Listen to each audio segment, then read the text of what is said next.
అమ్మా భవానీ లోకాల నేలే ఓంకార రూపమమ్మా, తల్లి నీ మహిమల్ని చూపవమ్మా.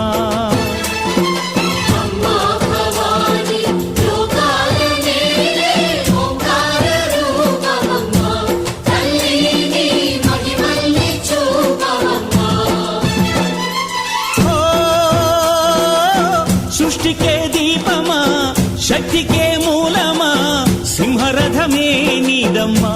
అమ్మ దుర్గమ్మ భక్తులను దీవించుమా.